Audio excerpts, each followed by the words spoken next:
Hello everyone, welcome back to episode 5 of the stories we couldn't post. We're back again.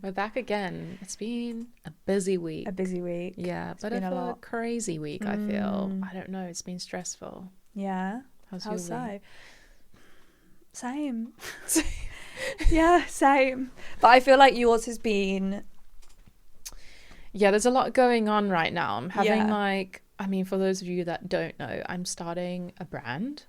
So it's just been a lot. And I feel like, I'm sure you know what it's like as well. It's like when you're starting something of your own, female founding, it's just, there's a lot of stress and pressure on it. Yeah. And some weeks you have tougher weeks than others. Although I do feel like this week has been more productive for me, but it's taken up a lot of my mental capacity. Yeah. So I think that's what I'm struggling with. But we're bringing the vibes today. Yeah. It's fine. I also do feel like you have, in the past few weeks, you have this like excitement Yeah. that's like come about because things are getting going with the brand. Yeah. So I notice it in your voice notes, you know, you got the Aww. excitement coming through. Oh, that's so cute. Yeah. I like to hear that because I feel like I'm always in my head. Like, I think when you are starting something new, it's obviously very exciting. So it's all you want to think about and talk about, as we know with doing the podcast. Yeah. But I feel like you spend so much of your mental energy, like I think about it all the time. I never switch off. And that's why I think sometimes you get to a week like this week where I'm so productive because I'm always thinking about it and like evolving it. But I also get to a stage where I'm burnt out. Yeah. I think that's where I'm at right now. Because there's no switch off time. It's not like you go to work and then it's 5 p.m. and then you're done. Yeah. You come home and it's like, well, what am I going to do? Am I going to sit in front of the TV or am I going to do some work? Yeah. And I always feel guilty for sitting in front of the TV. Massively guilty. Yeah. And I saw something the other day from another female founder that said, when you're working for yourself and you're starting your own business, you cannot treat yourself like a 9-to-5 kind of person because your life is not that, because you are constantly on and doing stuff for the business. Like she said, she starts work. I will put the name on the screen because I don't remember who it is, but honestly, you should really go and watch her TikToks about if you're keen to start a business or you're a female founder. She actually is really good to like listen to about how you can go about that. But she said she only starts work at 11 in the morning. I love that. Love it. She always prioritizes going to Pilates or a workout class. You're laughing because you know that's me. Yeah, literally. But she always prioritizes going to a workout class before she gets into the office. She already has like a team of 6. So like, so it's her business she started. Her business she started. She's got like a few employees. I think it's really impressive. She's much younger. Really? What business is it? She owns her own marketing agency. I think I know. She said that and it really resonated with me because the guilt when you work for yourself and you feel like you've got to be on from like 9 o'clock to 5 o'clock like a full-time employee, but then you're still probably working into the evening. Yeah. It's actually... I completely agree. Because that's how I structure my days now. Like if I have a day where I don't have to get things done by a certain time, I will wake up, I'll do like a run in the morning, or I'll do it like throughout the day so I can break up my day. Yeah. But I love a slow morning. Like I need that time. I need my breakfast, I need my coffee to just reset, and then I work up until, sometimes it's literally until I go to bed like 10 or 11. Yeah. But sometimes I don't even realise I'm working. Like I'll sit in front of the TV and I'll be with like my sister or whoever, and I'll be on my laptop. And it was only last night actually that I got home from work, and this was like 8 o'clock. You know, I like voice noted you and I was like, I'm going to make my dinner, and you know, and I said to my sister, do you know what's funny? I was going to bring my laptop downstairs to, while she was making dinner, I was going to like work on my laptop. Yeah. And we both agreed no. I've just been working. I've been up since 6. Yeah. Why am I then going to work up until 10 or 11? You need the time to decompress. But you can't, like, you just feel... I was like, well, we're filming the podcast tomorrow, so I need to do stuff. And then I was like, no, you've got the morning. Yeah. You can get on with it then. It's hard. Learning boundaries. Yeah. Learning self-care. It's really hard when you really care about something, though, to actually still care about yourself. Yeah. But yeah, it got me thinking, obviously, the Victoria Beckham documentary. If you haven't watched it, go give it a watch. I loved it. Loved it. Number one on Netflix right now. Is it? It is. And yeah, it just really got me thinking on like female founder businesses. If Victoria Beckham can do it and she struggles, then I think it's okay that we all struggle. And I actually went to her Instagram and I realised that I think her personal Instagram is the same as the brand's Instagram. Oh, I've not which seen I thought it. was really interesting. I'm not 100% sure on that, but I just thought that was an interesting point. But I really enjoyed that it was all about the fashion business. Yeah. And that it showed you the struggles that she's gone through. And people deal with these things all the way up. 100%. You know, whether you're just starting or whether you're at the top, you deal with these things. Yeah. So what I really liked about it is obviously at the moment there's this massive craze on founder brands. So you've got like Odd Muse with Amy, and you've got Grace Beverly with Tala. I love Grace Beverly, by the way. I think she's really good at like doing the whole founder thing. But I think when you look at someone like Victoria Beckham, who comes from obviously the Spice Girls, she's an A-list celebrity. She already had that sort of backing. What I really enjoyed on the documentary was there was a big focus on the fact that before David made it big, speaking about David like he's my best friend, hi, before David made it big in football and everything, like she was the kind of the breadwinner, and she was the one made her own success basically from the Spice Girls. was she famous before him, or was he just like building his career, so then she supported him? I think she was more famous before, and then obviously he kind of got really big in football and obviously also became really famous. He supported her. Obviously it shows in the documentary that like he was he funding it, or when she got into difficulty he was helping her out? Yeah, he was like a primary investor from the get-go. I think one quote from the documentary that I thought was insane is one of the major expenses of the Victoria Beckham brand was plants, and apparently they spent £70,000 a year on office plants, which is just outrageous. That is just insane. And on top of that, £15,000 a year on someone to water them. That's crazy. That is an insane. That's £85,000 on plants for the office. That is crazy. Which is nuts. But it got like me thinking into how we now are consumers on social media, like how we spend so much money keeping up with trends, keeping up with like, you always feel like you need something new. Yeah. You always feel like you're going to have FOMO if you don't have the latest jacket for the next autumn season, or I don't know, the latest like Uggs or something. I don't know. Like I always feel like that. I'm definitely a sucker for buying into the new colorways and things like that. Like now at the moment, I feel like the new colorway is like burgundy. I'm just so over burgundy though. I feel like it keeps coming back and I'm just like... I actually don't mind burgundy, but yeah, it's one of those colors where it's like, it comes back, but it's not popular enough that you're going to wear it all the time. Yeah, I'm just kind of over it. I was saying that to my sister.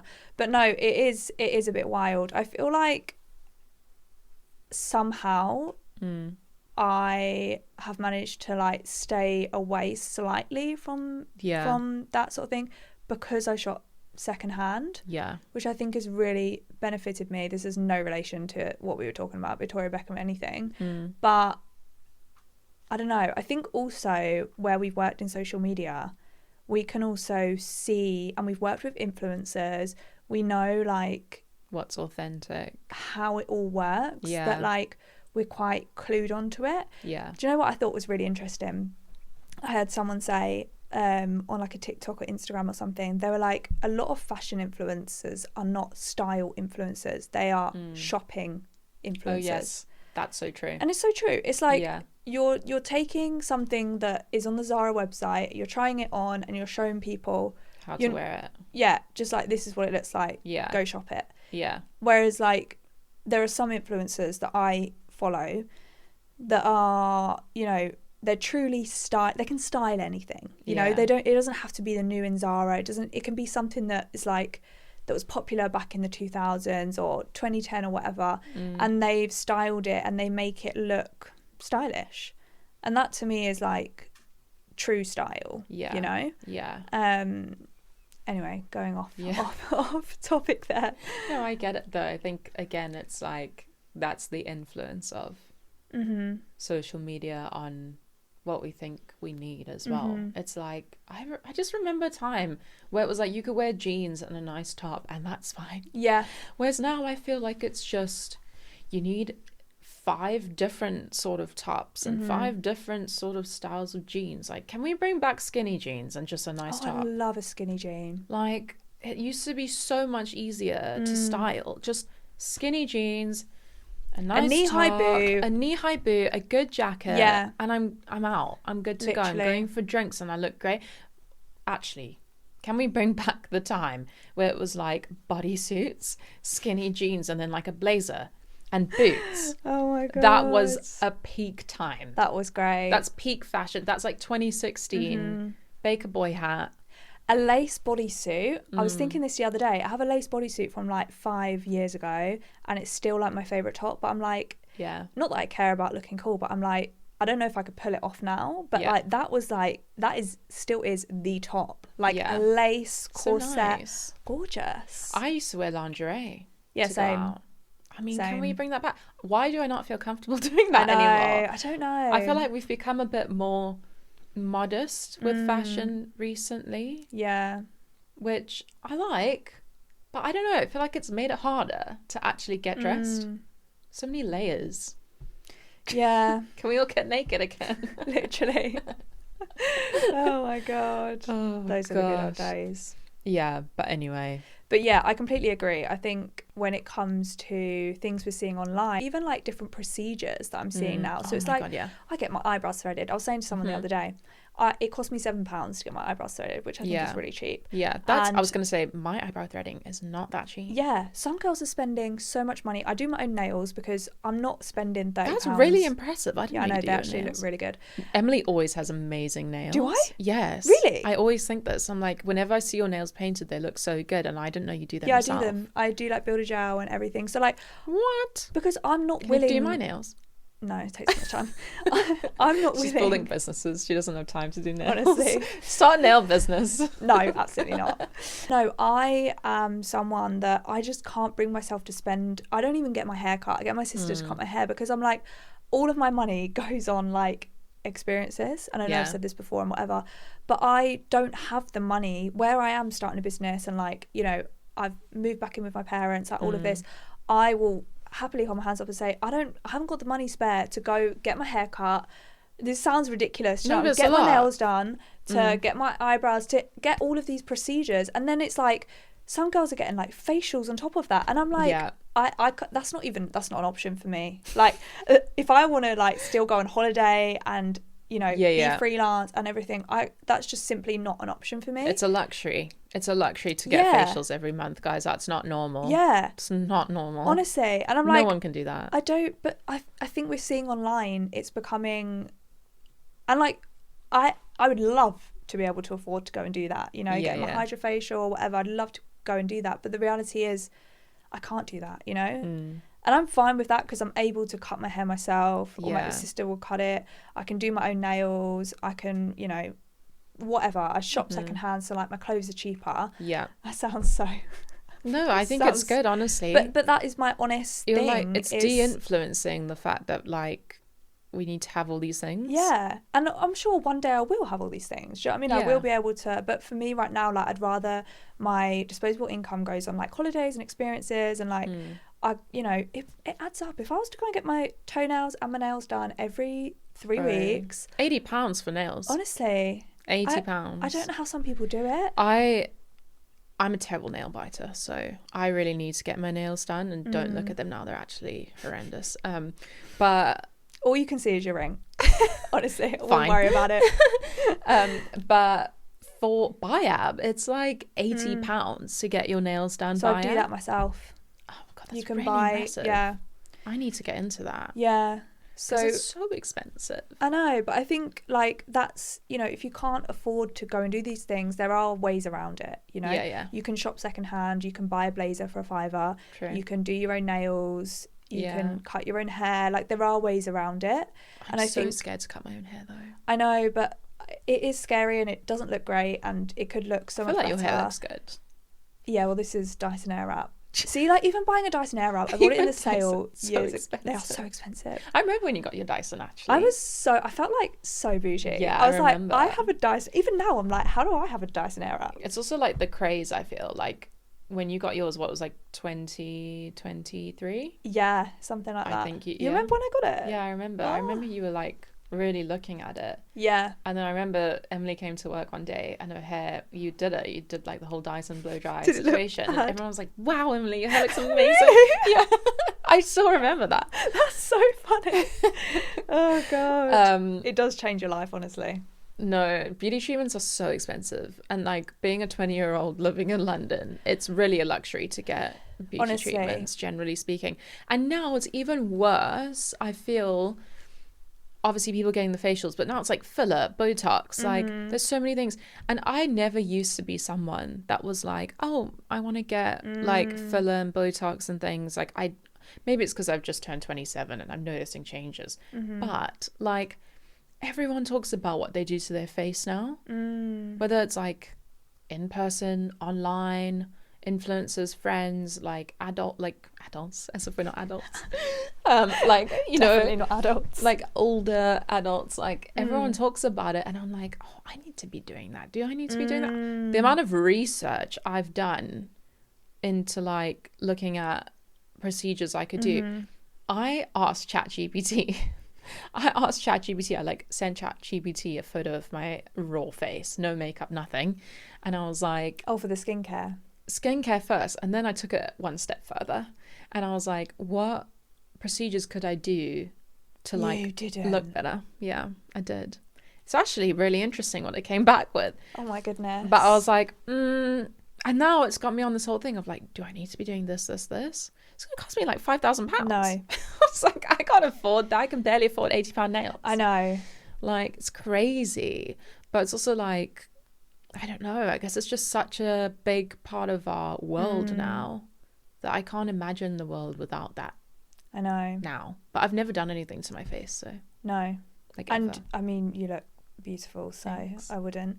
Yeah, it's a tricky one. And you always thought in your like early to 20s, mid 20s that you would probably be a bit further in your career. Obviously some people are, yeah. but I think us especially. Yeah, like we're what, 27? Yeah. 26 you probably were when we went like freelance. So it's like only now that we're really like building that. So it's like we haven't got the disposable income. No. We'll get there one day, but we haven't got that to be able to, you know, spend on those sort of things. Luxury spending, I think. The disposable income. Yeah. Like, and to be honest, like what you said, with my disposable income, I truly would rather go travel. Yeah. Like it really is something that I always see older people saying that, like I'm talking 70-year-olds, 60-year-olds, whenever like they get asked what's their biggest regret, it's always the fact that they didn't travel.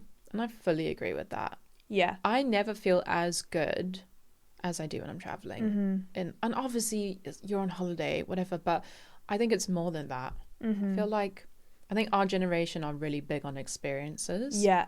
Like that's really what we want. But I think it's the whole dopamine thing with spending. It's like, it makes me feel like I'm accomplishing something, or that I get a little hit when I spend, which is not good because you become really addicted to it. It's like when we went into Bow Avenue. Yeah. And you were getting something, so I had to get something. To be fair, there was a sale. But this is our problem. I know, but I'm not usually like that. True. I'm not usually like that. But it's also okay to treat yourself. It's okay, exactly. Yeah. It's okay to treat yourself from time to time. Yeah. And you got some really nice new pajamas. Exactly. They're very cute. So. Exactly. But the one thing I do always think that I struggle with is do I spend my money on building the business, or do I spend it on building the experience? And I think so far throughout my 20s, I've spent it on like experiences and like living in London, and like I have no regrets about the way I've lived it. Yeah. But I could go and spend money on new clothes and looking great and like holidays or like, you know, whatever. And or I could really spend it on like building a business. And it's like trying to find the balance between that, because there isn't loads of disposable income to do both, to be honest. I take it one step further with that and be like, spend it on the business or save money. Yeah. Like, generally speaking, for the future. I just don't think our generation can save money. No. Like, I don't know how people... Okay, there are obviously always going to be people that can, if you've got, you know, a higher salary and things like that. But I really don't know many people that are in their early to late 20s, let's say 2020 era, that can actually save enough for it to make a difference. When I first started my career, like when I started working at KM, I saved, I think, about £100 a month, right? That was like good for me. I was like, I'm saving money. And it built up slowly over time. Don't know what happened. But then suddenly it was all gone. I was like, what the hell? And I think it's because I got caught up in the whole spending cycle of like, oh, I need a new coat. I need new shoes. I need, or traveling, whatever. But realistically, I mean, my Vinted pile is ridiculous. It's like, I've got a whole IKEA bag for Vinted. So if anyone needs clothes, I'm selling them. Oh dear. It's so bad. But yeah, it's hard. It's hard to make those choices when you're in your 20s. It is. And you're trying to think long term, but also short term. You want to have fun, you want to experience it whilst you're young. But I'm also thinking, well, I want to like do really well so that I can enjoy things later on in the life. Yeah. And I really like that about Victoria Beckham, because like I see it as like I've got this short term business that I'm currently working on, but I also have a long term business idea that I really want to do. And I really felt so inspired by Victoria Beckham, because I was like, yeah, I don't have to do that business that I know has ultimately always been my goal. Yeah. I don't have to feel the pressure of doing that, because I can do it in 10, 20, 30 years. And I don't know, I think you feel there's this like pressure when you're like, I'm in my 20s, if I'm going to do a business, I've got to do it now. Or in my 30s, if I'm going to do a business, I've got to do it now, you know? Yeah. Like there's little risk, there's like a possible massive reward that comes from it. And it just really made me think, no, I don't have to do it all now. I can travel whilst I'm young and whilst I want to do these things, and when the time is right, I can then go on and do the ultimate thing that I want to do. And yeah, I just thought it was really great, because I just seeing a woman like continuously chase her dream whilst always still having a family, lots of children. I'm just like, that is the ultimate goal in life. Yeah, 100%. Do you know what I mean? I think what I really admire about Victoria Beckham is that the fact that she did the Spice Girls, super successful, but then I think in her documentary she kind of said, well, I realized performing, because they did like a tour, right? They kind of split up and then they came back together and they did like a tour. And while she was on tour, I think she was pregnant at the time as well, which is seriously impressive, by the way. Like, I can't imagine like performing on a stage and being pregnant must be really, really tough. So big up to Victoria Beckham. And she said she realized performing like wasn't really for her anymore. She just wanted to do the fashion thing. And I think it's really I really just admire the fact that she was super successful in like the whole singing career, pop girl group vibe. And then she was like, hey, I'm going to make it in fashion. And I think she had a lot against her. Yeah. Everyone wanted to put her in a box of like, nope, you're a pop star. You're a Spice Girl. You're posh. You're just like, you know. It's my biggest pet peeve in life, is someone putting me in a box. I hate it. I hate it. I feel like the whole, like her being told or assuming you can't go into the fashion industry because of XYZ. Why not? Just because, like for me, for example, I've had a fashion degree. I've worked in fashion. Will that make my fashion business more successful than someone else? No. Yeah. Because to be honest, no, you're starting fresh. It's a complete different ball game. So I do not understand that. I don't think you need to like work in fashion or whatever to start a fashion business. I don't get that. Yeah. I think with that, you may have, I agree you don't need to do it, but I do think it helps sometimes because you just know the workings of it a little bit. I agree with that, but I don't think it's necessary. Like, I think if you're someone that, like, let's say you can't afford to go to university, or you can't, you know, afford to do whatever or have whatever experience, because also getting into fashion is super tough. Yeah. And if you can't, don't let anyone tell you you can't. Do you know what I mean? Yeah. Because I could go and start a business in whatever. Yeah. Like social media marketing, for example. It was a little part of my degree. And like, yes, I've had experience and built up that, but I probably could have started like a social media business. I mean, people do at like the age of 20. Like, don't let anyone tell you you can't start a business because you don't have experience. Yeah. Just start the business and you'll gain the experience. Exactly. But also, you probably shouldn't start a social media business if you don't have any experience. I don't know. It's a tough one. I think you still got to have like you need to know what you're getting yourself into. Exactly. I think that's what it is. You don't need to know the like minuscule details to start that business. Yeah. But you need to know somewhat what are you getting into, like what's to come. Because if you don't know, then how do you really know what the goal of the business is anyway? But yeah, it's an interesting conversation. It is, but I just loved it. The whole, I just thought it was so good, and I just seeing her thrive and being able to do different things. Yeah. And be a mother. Big respect. Yeah, big respect. Mad respect to Victoria Beckham. Yeah. She's done it all. And continues to do it. Exactly. And you never know what's going to happen. It's even like Kim Kardashian. She has done all these different things with her career. Yeah. And yeah, some people probably like put people in this box, and it's like, actually, no, you can put me in a box, but it's not true. Yeah. Some people are just jealous. This is true. But I think it makes sense in people's head. They think, okay, you're like a glamorous lady, so you don't like the outdoors. Yeah. This is my biggest pet peeve, is when people like look at my Instagram, or they look at you being like glamorous, or you get dolled up, whatever, and they think you're this, so you're not this. Yeah. No, that's not how it works. Yeah. You can be outdoorsy and be glamorous. 100%. It's all stereotyping. It is. I hate it so much. That's the massive thing that really gets to me. Like, a lot of people think, because when I tell people I play Call of Duty, they're shocked. They're like, what?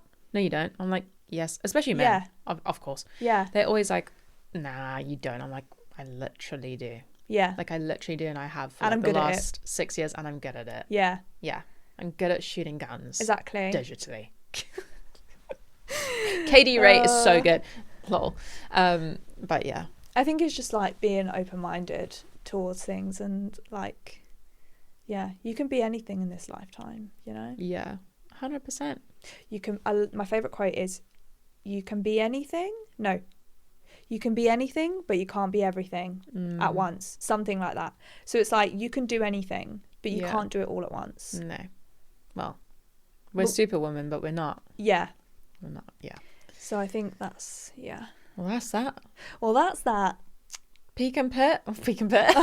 So Kardashian. Love and loathe. Love and loathe. Do you want to go first? All right. I will go first. I love the Victoria Beckham documentary. You stole my one. Actually, no. I haven't watched it yet, but the Victoria's Secret show is back, so I'm very excited to watch that. And I just love the whole vibe of Victoria's Secret. Like the girly sort of era. It really suits me. So it's not something I've watched yet, but I'm excited to watch that. That's my love. And my loathe is getting darker, and I'm hating it. I hate it. Yeah, I agree. Really struggling to wake up at that moment, and those are mine. Okay. The thing I love... Actually, we'll start off with the thing that I loathe. Okay. Because I just don't know what I'm loving this week. Okay. But what I'm loathing is like I have an annoyance with myself. I need to be a bit more like just say what's on my mind, you know. It's like an annoying thing that I find about myself, that I'm working on. Nice. And what I love, honestly, I'm not loving anything. That's all right. I'm having one of those all weeks have where our I'm shit just weeks. like, it's not her week, but that's all right. It's really not. Like, yeah, I mean, yeah, I literally can't think of one thing. Okay. God, that's so negative of me. It's all right. But yeah. We all have that. We all have our weeks. We all have our weeks. Oh. Anyway, thanks for watching, everyone. Thanks for watching. And if you're starting a business, you should start now. Exactly. Or later. Go for it. Or later. Or later. Or go travel now and do it later. Yeah. Do whatever you want. Okay. All right. Bye. Bye.